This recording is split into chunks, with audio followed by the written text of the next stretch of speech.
Welcome. Give me a second while I welcome our Spanish speaking neighbors. Buenas. Estamos con ustedes hoy, el día de las elecciones. Si quieren acceso al programa en español, por favor, marquen el número que aparece en la pantalla, que es 646-749-3122. Cuando le contestan su llamada, compartan el código que también aparece en la pantalla, que es 779-328-221. Folks, thank you. That allows our neighbors to get into a conference line and hear simultaneous interpretation of the program and be able to communicate with us. My name is Tammy Rivera. I am the executive director and the lead organizer here at Southside Organizing Center. But I want to let you know there's a whole team that makes this day happen, and I'd like to give them a shout out and recognize them, and to also provide you with connections to the rest of the team here. Gloria Garza is our Centro Latino manager, and she is supporting today with backup floating assistance and plugging in where possible, and she's training in some areas as well. Stacy Carlos is an organizer, and she also leads our public resources. And today she's supporting production and comments. She also is doing our interim safety lead. For those of you who have concerns about crime or nuisance in the community, you can connect with her. Mario Canacasco is our comms and digital organizing coordinator and interim. He's helping with IT, and he is the lead production person today and will also be supporting the bilingual services. Jeanette Torres is the organizer of our youth programs. She and the youth are doing a takeover at 6 p.m., so you don't want to miss the 6 p.m. program. Jorge Perez is our youth and leadership director, and he's on our interim civic team and coordinated the VAT for his very first time and did an incredible job. Shout out to him this election. Kimari and Isabel are the two youth that will be doing the takeover at 6 p.m.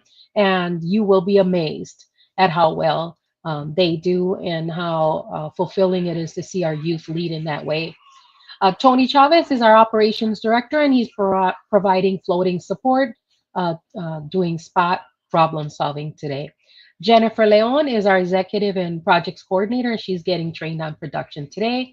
And Glady Morales is our veteran organizer, and she also leads our community development work, and she is training on different aspects of the Vote-a-thon. Wilma Ortiz is our operations and project assistant, and she has a day off today to do a very noble thing. She's working as a poll worker for the elections today. We thank her for her service, and the youth, as always, we appreciate all their leadership, and we are inspired by their passion and their growth. And then we have different interpreters helping us today. Luz Sosa is our main interpreter, and Mario will be supporting some of our interpretation as well. Bravo to all of you who voted early, did absentee voting, and if you aren't, that you're committed to voting today. And please, if you haven't, make it high priority. Here's what I want to say. Sometimes during elections that are not the presidential elections, we sometimes feel it's not as high value an election, but it is. We have critical elections today, a Supreme Court judge, a constitutional amendment, who's going to lead our Department of Public Instruction. And you may not think those, rise to a presidential level, but they certainly impact our life in many ways and constantly. So please make the sacrifice to go vote. And also, it wasn't so long ago that people fought very hard for women to be able to vote and people of color to be able to vote. Some people even died for that right. And I think about in my grandmother's time, women were and people of color were not able to vote for periods of that time, and that's really recent history.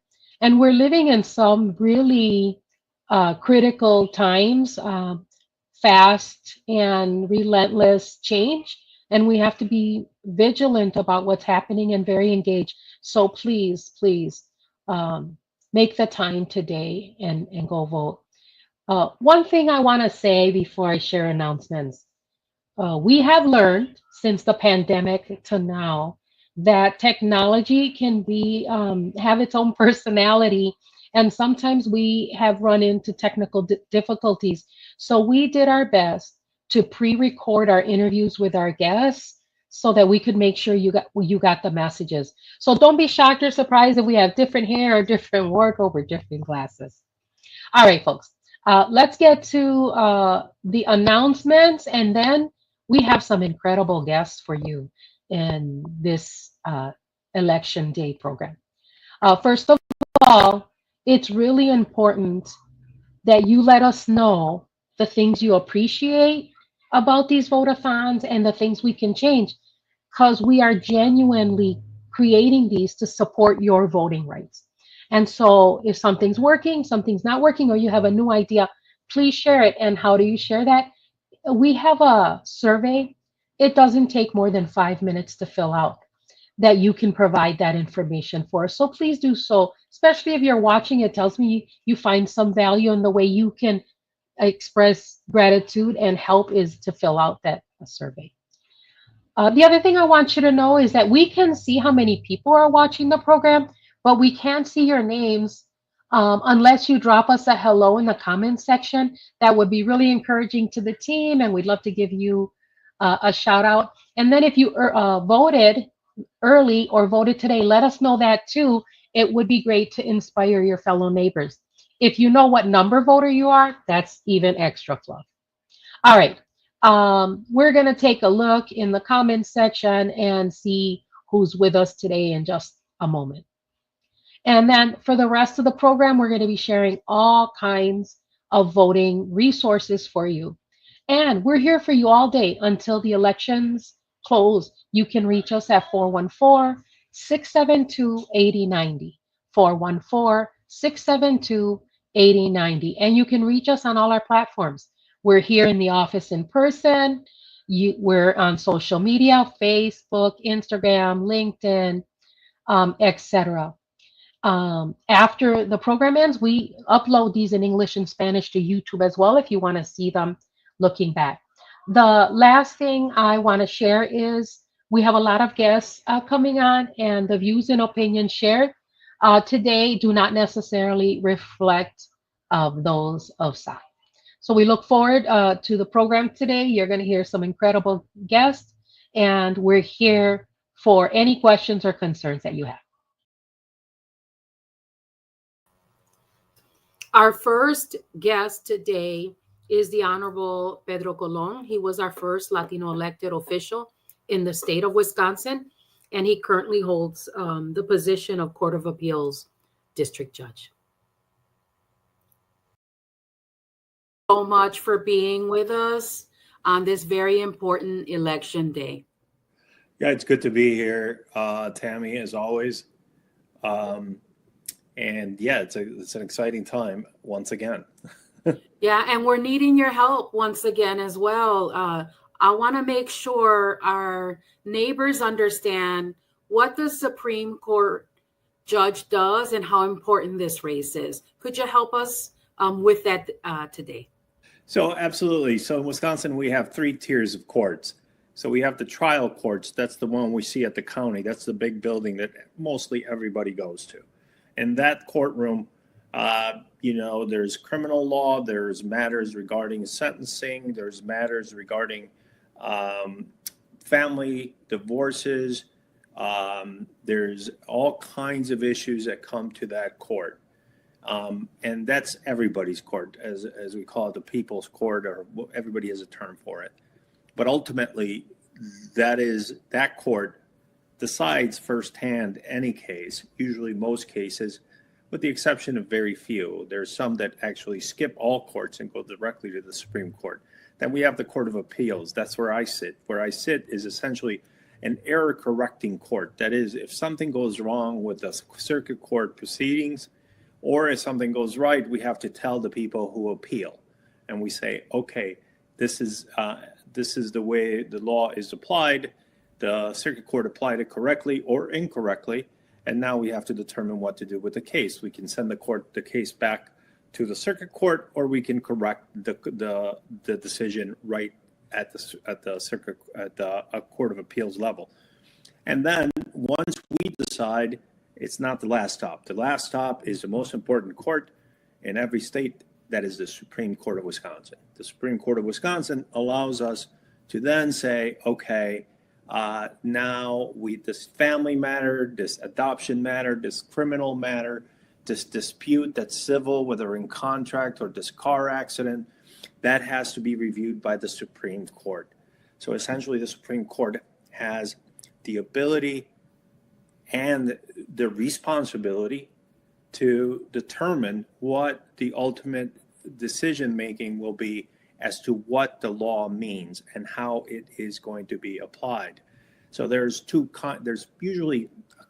many ways in which this can happen, but usually it's a law that the legislature passes and says, for example, voter ID is required in election process, and so on and so forth. And unless you do these things, you will not be able to vote.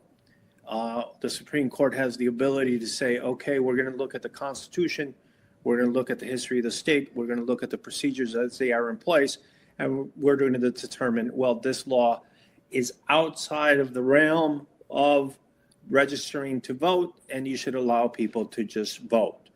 Or you can say that the law is sound. That is, there is no constitutional violation. We're going to interpret it, and the way it's interpreted is either as the legislature writes it or as it goes on. And this happens in criminal cases. So you have Fourth Amendment issues. Fourth Amendment is the amendment in the state constitution and in the federal constitution that allows you to be free of government action in your belongings and in your home. And so we always see that as in terms of arrests, in terms of asking people what their status is as immigrants. That all involves the Fourth Amendment. And we've had this talk regarding these deportations that the community has been really keeping an eye on lately.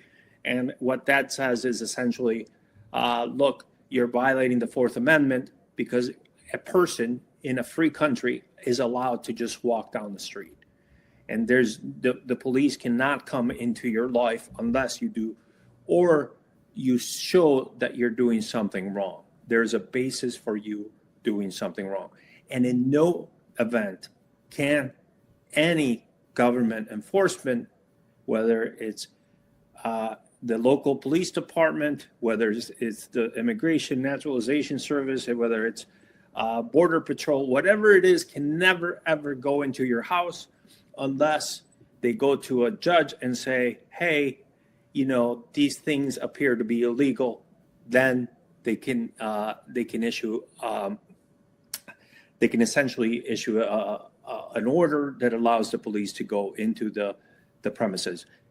That all gets decided by the Supreme Court. So a lot of our freedoms around how we conduct ourselves in a free society, how we vote, how we talk, that is, how we express our sentiments through the First Amendment, how the government gets to intrude in our lives. And you can see that, now the federal administration, you don't see it much in the state, but in the federal administration, they're going to take Social Security information, which was traditionally never shared with any other part of government. Now they're going to do that. All of this goes to the Supreme Court. And so now we have a Supreme Court election, and that's how we do it in the state. We elect judges. And so this upcoming Tuesday, not tomorrow, but the following Tuesday, we will have this decision to make about what Supreme Court justice should have. Essentially, there are 7 spots on the Supreme Court. And so, you know, a lot of it depends on that person's vision for the Supreme Court. There are people that believe that women should have the ability to determine what is healthy for them in regards to their health.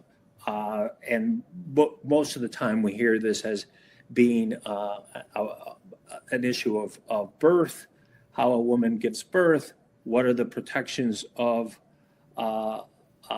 essentially abortion protections, under what conditions, under what oversight, that is, a doctor determines some decisions. All of those decisions are wrapped up in the Supreme Court.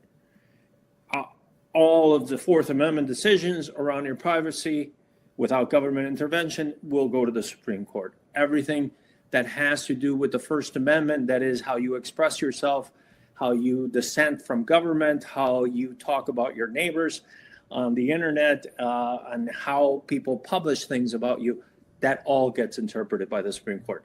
So it's a tremendously important court. It's the most important court in the state. And it has a lot of repercussions. It is the law. It will be, once they determine something, every other court is bound by that decision. Yeah. Therefore, every citizen is bound by that interpretation of the law. And so that's why you hear it all the time. Everybody's reporting about the U.S. Supreme Court. You're talking about the Wisconsin Supreme Court. It's incredibly important. And the one say we have is this vote. And so you have to exercise this vote as you see fit. I have my opinions. But ultimately, we all have to decide how it is that this vote is going to take place. Thank you for that information, Judge. And I'd like to let our neighbors know we pre-recorded this message for the election day, which is Tuesday, April 1st. So thank you, Judge Colon. Have a wonderful day, and we appreciate your wisdom and knowledge as always. All right. Thank you for having me, and I'm glad to be here. And I hope that everybody votes. Ultimately, I'd like to see everyone vote. And I'm not here to tell you who to vote for today. Gracias. Have a good day. You as well. Thank you. Great information, folks. I want to remind you all that if you're joining us, we can see that people are with us, but we can't see necessarily who specifically those people are. So we ask that you please just say hello in the comments. If you want to share if you voted or not, that would be great. If you want to share what number voter you were, that would be great. But please let us know that you're with us so that we can say hello and know who is accompanying this program. All right, folks, we're going to roll into our next interview, which is with Eloisa Gomez of the League of Women Voters, to help us understand a source that's available to get to know candidates and issues better. Welcome, Eloisa. Once again, we are so grateful for your partnership, you and the League, on this election day. Thank you, Tammy. Thank you so much for inviting us back. We love to be on the program, and thank you for all that SOC does and what you do and your staff does to promote democracy. Igualmente, the same for the League. Eloisa, today we want to help our neighbors have a resource in the event they didn't get to research what's on the ballot and the candidates, and you all have put together an incredible resource for the community. So I'm hoping that you can talk about Vote 411, and I'm going to do my best. I'm not of that generation of natural digital navigators, but I'm going to do my best to try to present and follow on the web. Well, as you pull the information up, Tammy, I want to say that This wonderful resource of vote411.org is in English or in Spanish. That's important for people to know. And it is nonpartisan. The League does not support any political party, and it does not support any candidate. The wonderful thing about Vote 411 is that it's the candidate speaking to us. We don't put words in their mouth. It's their information that is for us. Or if they don't respond, then we know that as well. But sure, let's walk through the process and get people a quick understanding of this, and hopefully we'll be using it for the future, for tomorrow's election and onward. Great. Now verify with me that the screen is showing the site.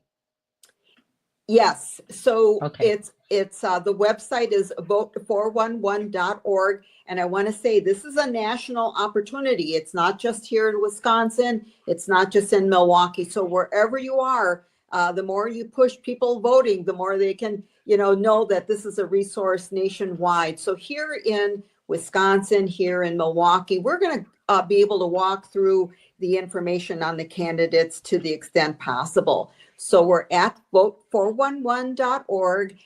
Thank you for pulling that up, Tammy. You have entered in an address. That's very important. An address is critical, and it's what kicks us off in terms of exploring the information. So once you do that, in this example you did, we scroll down a little bit further. And then I just want to tell the viewers, when I got to the landing page or the website, you say what's on your ballot or look at what's on your ballot, and then it asks for the address. But I Yes. just went a little further ahead. Good. Thank you. Thank you. Right. You're a little bit ahead, and still it's the most important thing is enter in your address when you're asking for what's on my ballot. So in here you have the address, and now you get to select the language you want, English or in Spanish. And then you say, as you have there, save and view races. We have races that are both statewide, and we have races that are countywide, and we have races that are very local. So here we have the example of the state Supreme Court race, followed by a variety of circuit court judge races. And if you notice those numbers behind each of those judicial races, that means there's different branches that people are running for the different branches of the judicial realm. So we get to click on any one of these, Tammy, that you would like to, and then let's look at what's there. Yeah, we're going to go ahead with this critical race, the Supreme Court race. Okay, so one thing good is that we provide a little bit of a brief explanation about the position. So that's important because we don't always know what these positions are about. I don't think any one of us has 100% knowledge of what the positions do. So this is a way for us to kind of get a quick restart on it. And then here we have the photos of the candidates. And then we click in those little boxes to see what responses they give. Now, again, remember I said that we're going to hear from the candidates themselves or not, but it's their opportunity to tell us, the public, us, the voters, what they're considering. But just before we get there, here is more information on their campaign information. So you can further look them up by clicking on some of those spots. And in this case, the league asks usually no more than 5 questions. The questions that we think the public would like to know about them. So this first one, how does your background demonstrate your commitment to public service and fair administration of justice? Now we're going to see what responses they have offered. In the first one, the first candidate responded. The second candidate, as you will notice, did not respond. So there's a way to consider this. One is you really do want to know more about what the candidates' positions are. So here you can find out what one of the candidates, at least, how they respond to these questions. And then for the one that doesn't respond, then you can go further and go off-site to some other location, go to their campaign sites and other nonpartisan venues that are available. But the questions in and of themselves are good questions that we should be asking ourselves. You know, is this the question I would want to ask these candidates? And so I believe that this is helpful. So for each race, you know, all of the candidates that are on the ballot are going to be on this list, whether they respond or not. Yeah, and we can go back and see if, oops, did I go back too far? Back to all races. And maybe we could take a quick peek here to the superintendent race and as another example. Thank you. And again, you're going to get a little information about what the role is of this position. And then when you scroll down, meet the candidates, which means that you're going to be able to find information on their campaign offices, the campaign websites, and additional information.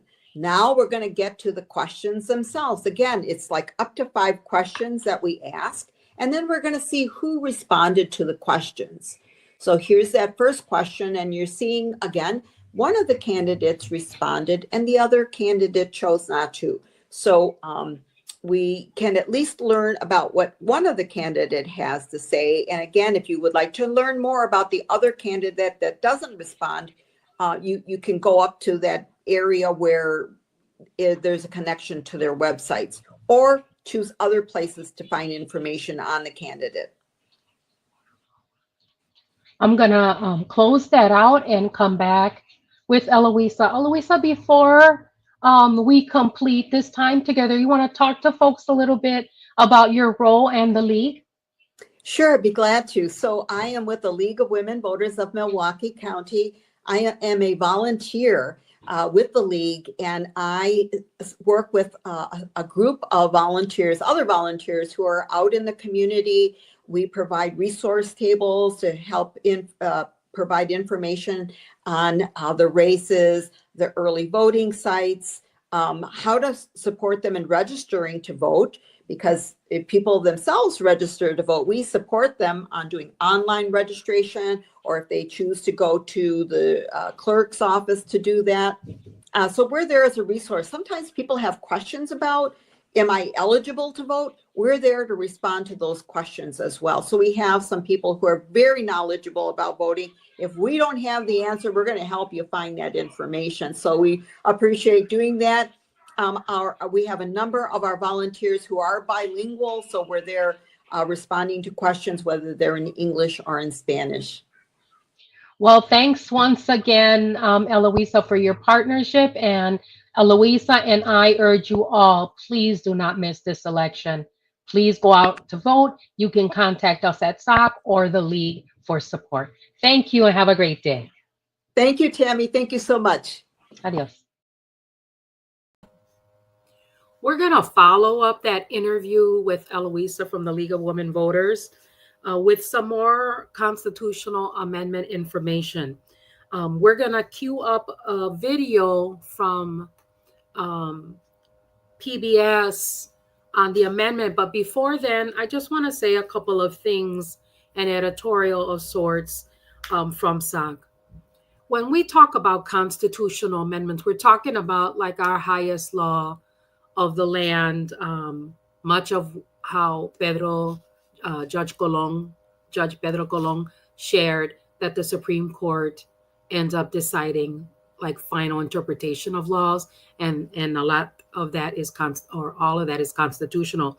And so the reason I bring that up is I've said this before with the frequency of constitutional amendments that we've been seeing in recent history, which is things that reach that level of seriousness need to be handled with that severity. Meaning, if you're going to introduce an amendment to the Constitution, we expect our legislature and elected officials and administrators to make sure that the populace, all of us, are really understanding the constitutional amendment and have enough time to digest it, and that you've done sufficient outreach for the people to vote on such a serious matter. And so We're going to queue up the video. And then the other thing that I would like to echo, which is something that Eloisa shared, is that we are also a nonpartisan organization. That means that we don't support any political party or any political candidate or take on many policy issues or clear issues that deal with laws as a nonprofit C3 organization. And it's really important for you all to hear the facts we're sharing today, the information we're sharing that is direct information from trusted and authorized sources, right? A judge, the League of Women Voters, a longstanding institution. You're going to hear from other guests like the election commissioner. So we want you to hear it from direct from sources because there's so much misinformation and disinformation. With that, we're going to queue up that constitutional amendment video from PBS.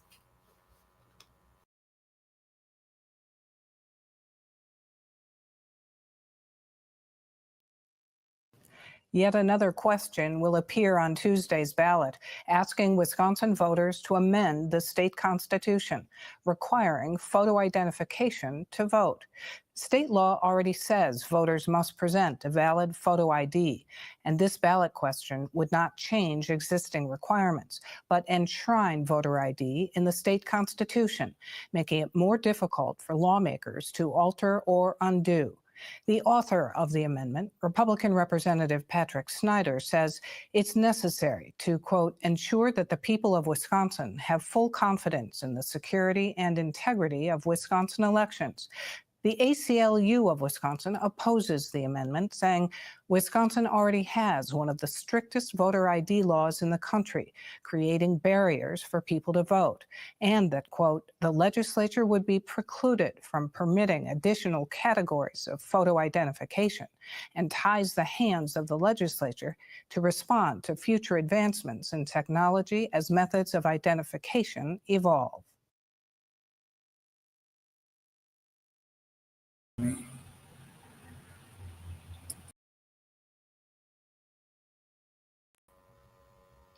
We hope the resources you're receiving today really support your right to vote. Next, we're going to share our youth organizers, and it's unanimous. It's our favorite group here at SOC of organizers. It's our most treasured work. And we love to see their growth, their passion, and their contributions to the justice movement and community development. Before we go on and show that, I want to do a shout out. I see that Sarah Smith, one of the parents of our youth leaders, organizers, was with us, and so was Tina Ramirez, our board member. And here with us now, the youth. Did you get out and vote? Well, the spring election is happening right now. The polls are open today from 7 a.m. to 8 p.m. and it should only take you 15 minutes to vote. We want to remind you that if you are in line by 8 p.m., they must allow you to vote. If you have any problems voting, please call the SOC office at or the ACLU voter hotline for English speakers and for Spanish speakers. For more detailed voting information, please check myvote.wi.gov. Here you can find more voting information, including your specific voter. I would like to inform you guys that you can register today with all the proper identification, which includes your Wisconsin driver's license, current, and you cannot use an out-of-state license, your Wisconsin photo ID card from the DMV, your U.S. passport, uniformed services, which is a military ID, or your receipt from the DMV from applying for license or ID card, which is unexpired. Remember that your voting place is important because the recent census changed some of our districts, which resulted in some of our voting polls locations to change. And remember, everyone, it is important to stay connected to your vote all year round by holding your elected officials accountable to their promises and their roles. Remember, guys, your vote is your voice.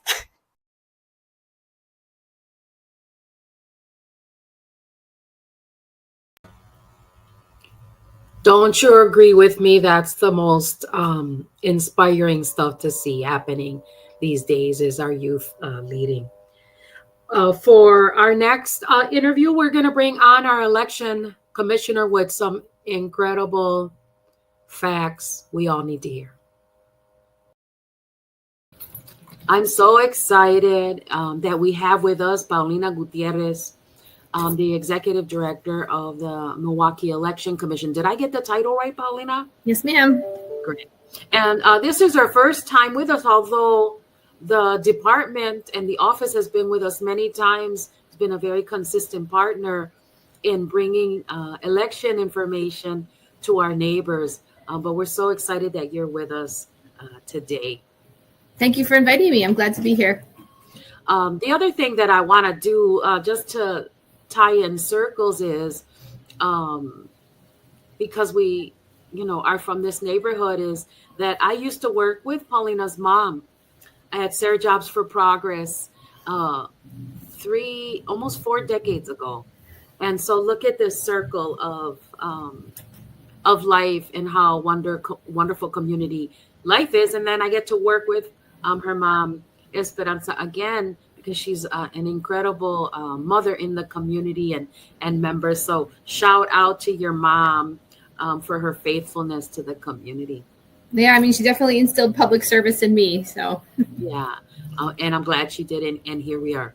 Paulina, help us to understand the election process and where we can have confidence in it, that it's a secure process. So if you could share that, that would be wonderful. For sure. So election administration is complex, but it involves thousands of people, bipartisan teams, and all kinds of checks and balances. So when you go to your polling location on election day, or when you request a ballot, there are certain checks and balances that happen. One, you have to show a voter ID. You have to show that you are the person that you say you are and you live at the address that you do. Once you get that eligibility, you get presented a ballot. Either it's at the polling location or it goes to you via mail. You vote, it goes into a machine at the polling location, or it gets mailed to us. And you can either send it back in the mail, you can send it in a drop box, or at an early voting site. Also, you can vote at early voting, also called in-person absentee voting. It's the same thing. You get a ballot and it gets put in an envelope. At the polling location, once at 8 p.m., once all the polls are closed, the machines count all those ballots, count the votes, and it gets modemed in a secure network over to the county. And that information then it becomes available to the public. So you'll see sometimes the city of Milwaukee, it'll say 60% reporting because those are all the polling locations that have reported. But there's this 40% that you don't see yet. And that's what happens at central count. So central count is where all the absentee ballots, or the ballots that are either mailed or at early voting. So, there are a lot of elderly people, people who have accessibility issues. They have a right to vote, and having their ballots mailed to them is an opportunity for them to vote. Otherwise, they wouldn't be able to. People who, you have a right to have an absentee ballot for no reason at all. So if you're traveling, military, so everyone has a right to vote, and the state of Wisconsin provides those opportunities so that you can still get your ability to vote if you aren't able to make it on election day. So all those ballots every day get sent to us, and we secure them in our ballot room. It's a locked room, and they get sorted and scanned, and they do not get opened until election day.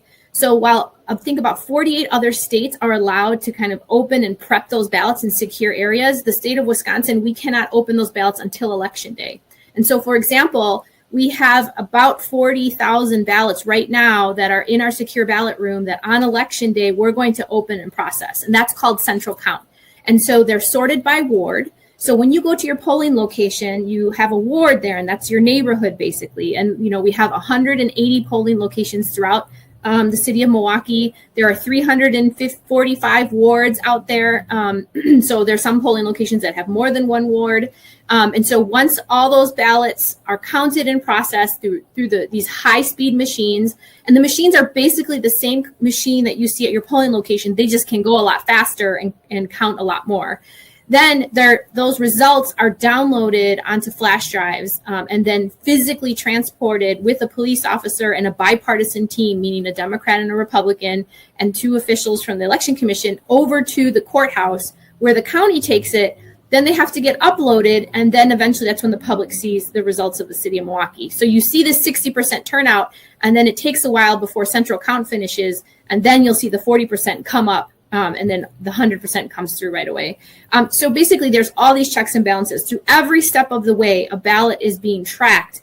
There's somebody signing it. There's multiple people there. There's security cameras. There's bipartisan teams.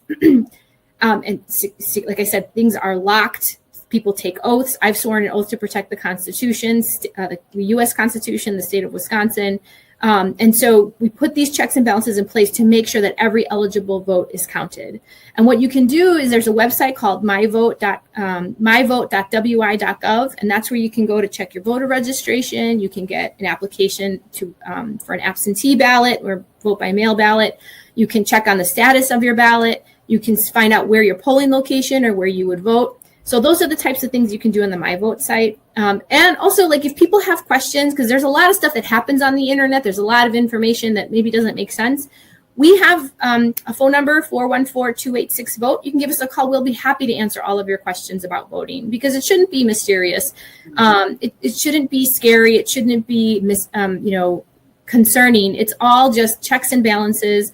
We employ thousands of people, and these thousands of people are City of Milwaukee residents. They're your neighbors and friends. I bet you if you talk to about 12 or 15 people in your world, you're going to find somebody that has worked an election before. And they can tell you that it is a lot of checks and balances. It's paper, it's reviewing things, it's, security. And it's really a pretty amazing communal effort. And, if anything about community is that it takes a community to support each other. And that's what democracy is about. You get to see democracy in action on Election Day. That's great to know. I'm glad you walked that through us. And we do a whole tutorial today on myvote.wisconsin.gov. Oh, great. During every election. The other thing you could help us understand is what's the role of a poll worker and a poll observer? Because those are all other entities or bodies we see during election season. Yes, definitely. So in the state of Wisconsin, like I said, we employ thousands of City of Milwaukee, City of Milwaukee and Milwaukee County residents who work as poll workers. And we train you up. We give you all the resources you need. But a poll worker is basically someone who's administering elections. So those are the people you see who are looking at the poll book, finding your name, asking for your ID. Those are the people having you register. Those are the people that are helping you with making sure your ballot gets in the machine. Those are people that are at central count, that are opening the ballots and processing them, just similar to what you would do at a polling location. They're the ones putting them through the machine. So all those individuals are trained. They take an oath, and they're, for the most part, bipartisan teams, right? So everything is done in pairs. So we all manage each other. And then a poll observer, which is also an amazing program, is when anybody from the city of Milwaukee, anybody actually anywhere, can come into a polling location or central count. All you have to do is show an ID, sign in, tell them what party you're from, and you can come watch the process, because election work is transparent. We have nothing to hide, and observers play an important role to make sure, are we following the process? And we have actually created more transparency. We've created efficiencies. We've caught things because observers have seen things, and we say, yeah, thank you for pointing it out. Let's fix that.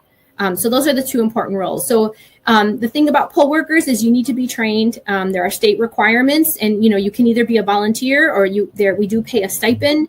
If you work as a poll worker, it's $220 for the day. If you work as a chief, that's $325. And then an observer, that's just a regular citizen. That's a volunteer program, is my understanding, and anyone can do that. Great to know. Let's share your number one more time, Paulina, so people can connect if they want to work, if they have questions, etc. Sure. So we are 3 days from the election. So working may not, if you haven't worked an election in a while, we likely won't be able to get you trained up before April 1st. But our number for any questions, and this will be open on Election Day from 7 a.m. until 8 p.m., is 414-286-VOTE, otherwise 8683. Great. And I want to just share with folks again, as I did at the beginning of the Vote-a-thon, that we pre-record these interviews because we found that we had technical difficulties often the day of live. And so the election is Tuesday, April 1st. And we pre-recorded this message. And we thank you, Paulina, for joining us and for the information that you shared. Of course. Thank you for inviting me.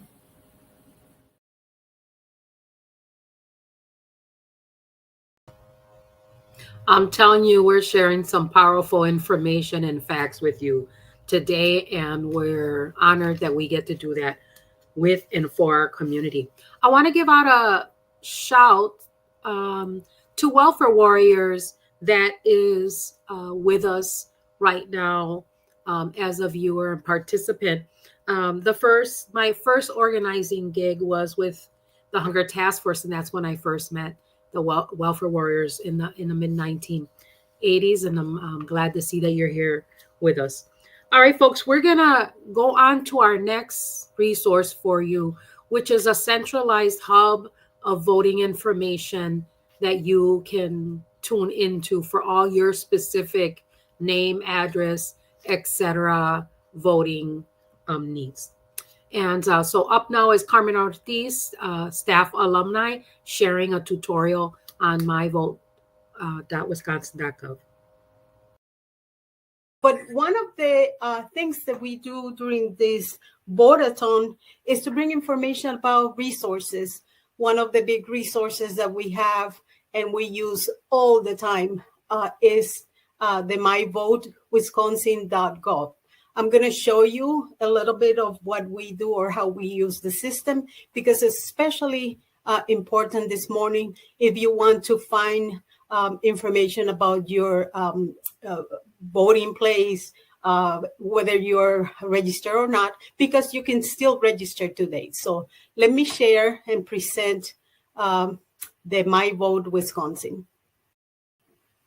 Okay, if you can see, there are many items that you can take a look at, like your voter information, finding your polling place, what's on the ballot. And we're going to have other people talking about how to find specific information about candidates, how to update your name and address, register to vote. You can register at the poll today from 7 a.m. to 8 p.m. How to vote absentee, track your ballot, and vote absentee in person. Today, we're going to look at the Find My Polling Place. And like in previous years, we're going to use our address to show you how to do that. We're here on 1300 South Layton Boulevard in the city of Milwaukee, and our zip code is 53215. By searching, I can see that our polling place is our Derfler School, and that's at the city of Milwaukee, Ward 215. You can find your own address using this tool, and it will take you right to the map of the location. Again, we're sharing this information on our website, and it's here for your use. You can also access this information in Spanish. You can find sample ballots, and you can see all the different information that we have for our specific area. So go to myvotewisconsin.gov to get information about your location to vote and different other information. We're going to have Jorge Perez, our Youth and Leadership Director, who is serving as the interim Vote-a-thon coordinator today, up next, interviewing Souls to the Polls. Hi, Anita. Thank you for joining us today. Thank you for having me. Could you please introduce yourself and give an overview of your organization, please? Sure. My name is Anita Johnson. I am the outreach and voting specialist for Souls to the Polls. Souls to the Polls believe that voting is our collective power, a tool that we use to build stronger and safer and more supportive communities. We know a strong voting bloc is key to pressing state and local leaders on issues like affordable housing, education, economic, gun violence, and government transparency. Together, we can build a block of engaged communities, members to channel our faith and bring 100,000 souls to the polls. We also give rides to the polls. And I'll probably repeat this number again. That's 414-742-1060. My job is to get out into the community and let people know about the upcoming elections and what they need, if they need to be registered, if they need help getting a photo ID. I advise them on how to go to the DMV and get that photo ID. If they want to know where to go to vote, I direct them to www.myvote.wi.gov. So I am the informational person and the trainer for canvassing and a lot of other things that we don't need to go into right now. Well, thank you for sharing. You mentioned that one of your programs is Rights to the Poll. Would that be available for April 1st for the spring elections? And if so, what are things that people should know before they go? Things that you should know before you vote. Always have your ID. If you don't have an ID, you can still go to the DMV and get a temporary ID. When you go to the DMV, tell them, I need an ID so I can vote. They will give you a temporary ID. So when you go to the polls to vote, you have to show this ID. So that's what you will show. Yes, we are giving rides on April 1st, and we are giving rides for early vote. Early vote ends tomorrow, and we will give rides up until tomorrow, and then Tuesday, April 1st. And where can people find this information?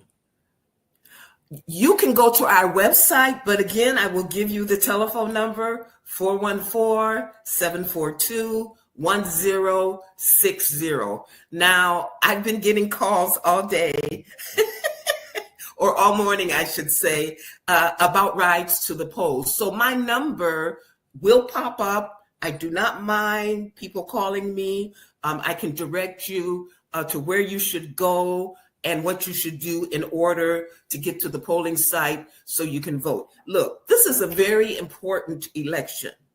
So anything that Souls to the Polls can do to get people to the polls to vote, we will do. Thank you. Thank you for sharing that. Are there any additional programs, events, initiatives that you'd like to highlight? Sure. On May 7th, the Real ID will become effective. People do not know about the Real ID unless they go to the DMV to renew their driver's license or their state ID. The Real ID will be used if you travel a lot locally. You will have to show that when you get on the plane. You can also use the Real ID when you go to the federal buildings. Perhaps you're fighting a ticket, or perhaps you have some other business to take care of in the federal building. You really need the Real ID, or if you're going on military grounds. Now, if you have a passport, you can also use the passport.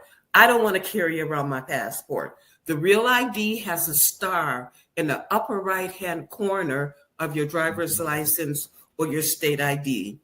I strongly advise you to get this Real ID so you don't run into problems later on. And if you have any questions, you can always call me and I'll be able to help you with that. Thank you. Well, thank you for participating in SOC's Vote-a-thon, and thank you for all your impactful and crucial work in our community. Thank you. Thank you for your work as well. Okay, bye-bye.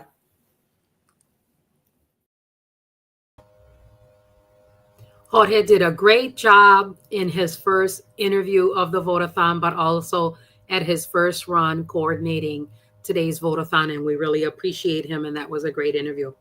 We're going to have a couple of segments now come up in partnership with the ACLU.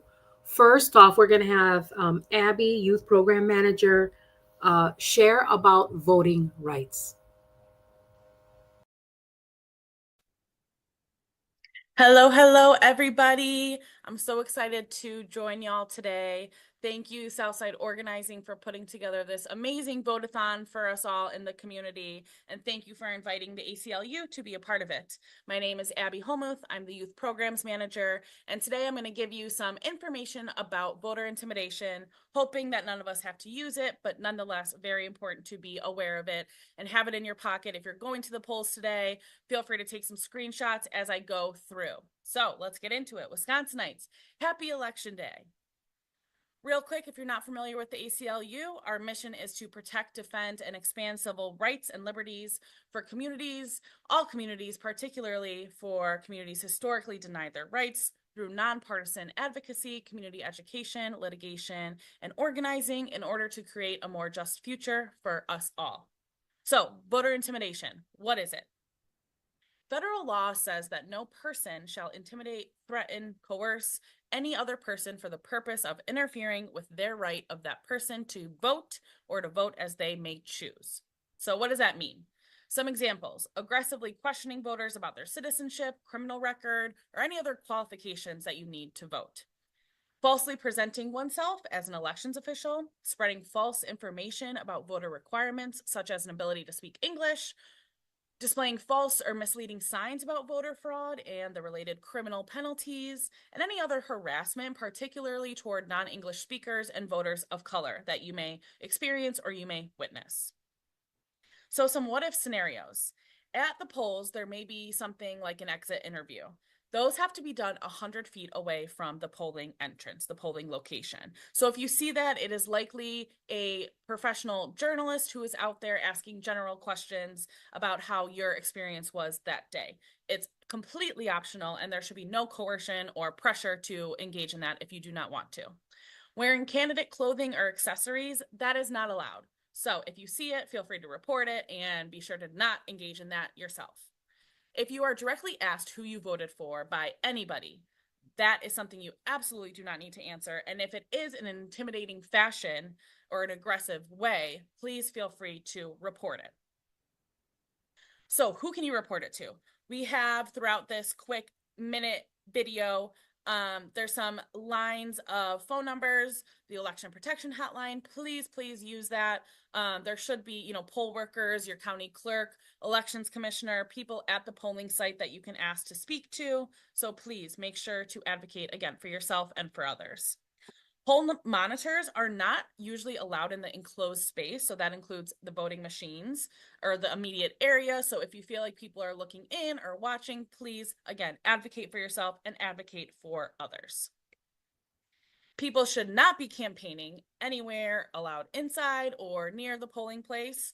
It can be permitted outside the polling place at a certain distance. So some states it's 200 feet. Again, it can depend. If it feels like it's less than 100 feet away, please report it. Police are allowed inside the polling place. However, if you're feeling intimidated or harassed by a police officer, you can also report that. Voting with disabilities, please feel free to take a screenshot of this. There are many different protected rights that if you have a disability that you are protected by federal law. So please feel free to take a screenshot at this. If you're not registered to vote, please don't freak out. You can always ask poll workers to double check. If you're not registered, ask if there's another list of voters. Sometimes you may also be able to check a statewide system if one is available. If they still can't find you, ask for a provisional ballot. All voters are entitled to that.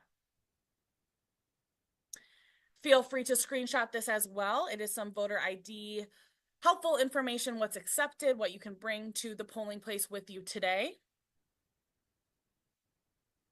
And feel free to take a camera over this QR code. It is our voting rights guide. So it has all information that I couldn't fit into this short video today, but feel free to use it for this election, for future elections, and to share with friends and family. So one real quick thing, voting rights, it is intersectional, right? It goes with all issues. So these are some of the issues that the ACLU focuses on, and voting rights has everything to do with each of these issues. So make sure to vote your values, vote your rights, and use your voice to do so. Civic engagement is so important, and there's other ways to do it outside of voting. And that's volunteering, knowing your community, having conversations with family and friends and in community, signing petitions, attending town halls, protesting. So we always encourage those. If you can vote, if you can't vote, if you voted but want to do more, there's so much more that you can do. So, protecting democracy. If you or someone you know is a voter seeking assistance on election day, if you've witnessed something, if they have witnessed something, please get your phones out, get ready to screenshot. This is the phone number, the different languages. Use it absolutely at any time. If you have any questions, please feel free to reach out to the ACLU, to reach out to me. You can scan any of these QR codes to get in touch with somebody. And here's if you want to follow us, friend us, all those good things. And that's all we got. Thanks everybody for listening. Thank you, Southside Organizing. Enjoy the day getting out the vote. Celebrate yourself, celebrate your voice, and empower one another. Thanks, everybody.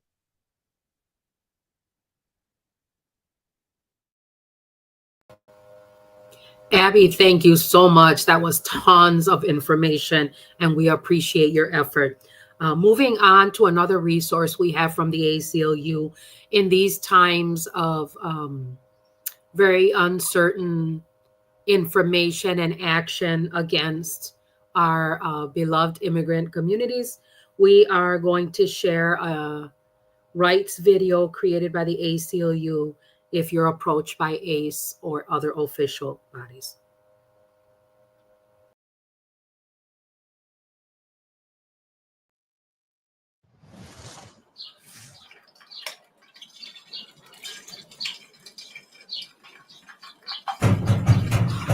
Eran las 5:30 de la mañana cuando ICE llegó al apartamento de Esther. ICE significa inmigración y aduanas. Los agentes le mintieron, diciendo que eran agentes de policía que investigaban un crimen y que su esposo Alexi era un testigo potencial. ¿Está Alexi en casa?, preguntaron inocentemente. Esther tuvo la intuición de que debía cooperar, pero recordó algo que había escuchado en la radio. ICE había estado haciendo barridas matutinas, usando trucos como este para que la gente le abriera la puerta. Esther recordó que tenía derechos. ICE puede intentar trucos similares en su casa. Pueden decir que están buscando a un amigo, pariente o compañero de cuarto. No se deje engañar y no abra la puerta. En su lugar, mantenga la calma y sea educado. Dígale a los agentes que le gustaría ver una orden de arresto y su identificación y pedirles que pasen estos documentos bajo la puerta o que los lleven a la miralla. Sin una orden firmada por un juez, ICE no está autorizado a entrar a su casa o registrarla. ICE por lo general no tendrá una orden, pero puede mentir y decir que sí tienen o mostrarle algo más que parezca oficial. Mire con cuidado y tome fotos de lo que le muestren. Si se niegan a compartir estos documentos, pídales su tarjeta e información de contacto. No les muestre nada a los agentes o diga nada excepto: no consiento que usted entre a mi casa. No quiero hablar con usted sin un abogado presente. Por favor, váyase. ICE no siempre hará caso y puede entrar a su casa usando la fuerza. Pero decir estas cosas podría ayudarle en la corte, incluso si los agentes no escuchan. Los otros videos de esta serie le ayudarán a entender sus derechos si ICE entra a su casa o lo arresta. Esther y Alexi conocían sus derechos y los oficiales se marcharon. Esta experiencia es aterradora, pero recuerde, tenemos derechos. Después de un encuentro con ICE, tome notas sobre lo que sucedió, anotando tantos detalles como pueda recordar. Esta información puede ser útil en futuros procedimientos de inmigración. Asegúrese de que usted y sus seres queridos estén preparados para los encuentros con ICE y tengan un plan si uno de ustedes es arrestado, incluyendo información sobre a quién debe llamar. Si ICE llega a su casa, recuerde, usted tiene derechos. No abra la puerta. Pida ver una orden firmada por un juez. Dígales que no consiente que estén en su casa. Pídales que por favor se retiren. Si un ser querido es arrestado, podría localizarlo en locator.ice.gov.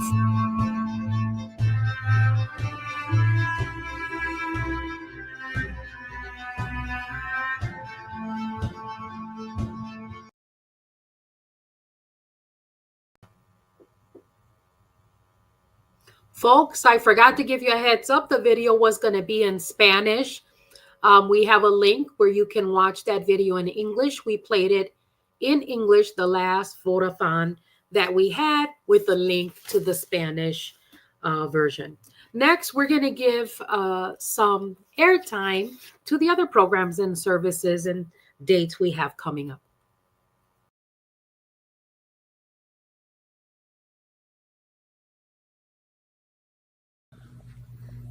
Hello, everyone, and thank you for tuning in with us today. I just wanted to share a save the date with you for our annual Garden Fest with Bloom and Groom. This year, we will have our Garden Fest with Bloom and Groom at Kosciuszko Park on Saturday, May 31st.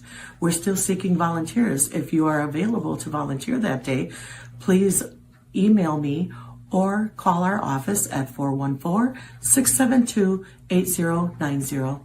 Thank you. See you there.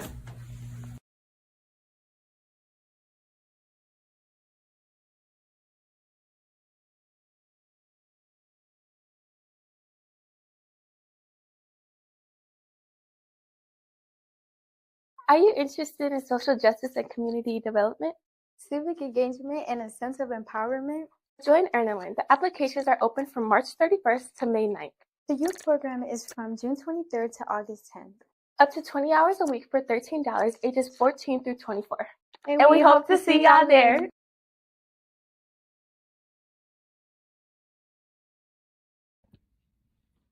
Save the date. Stock's 35th anniversary retro balls happening Saturday, October 18th, 2025, Sweetest Day. Be on the lookout for our monthly countdown that will include upcoming events and initiatives leading up to our anniversary celebration.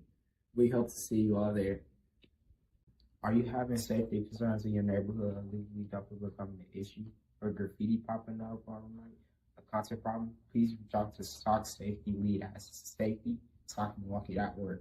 Take down your concern and work with you to fix the problem. Starting in 2025, SOC will be open the first 4 Saturdays of the month, with each department taking turns offering programming to our neighbors. Stay tuned for more info. Follow us on Facebook, Instagram, and LinkedIn to stay connected year-round.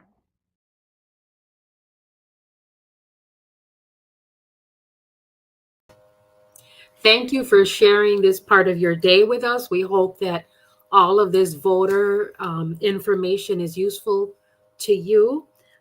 If you appreciated this information, we ask one thing of you. To fill out our survey, it really doesn't take more than 3 minutes, 4 or 5 if you have a lot to say. But we want to know what's working, what we could change, and if you have any ideas, and we want to stay connected with you. We will be with you at 6 p.m. with our youth takeover next. You don't want to miss that. So we hope to see you back then. Thank you and have a blessed day.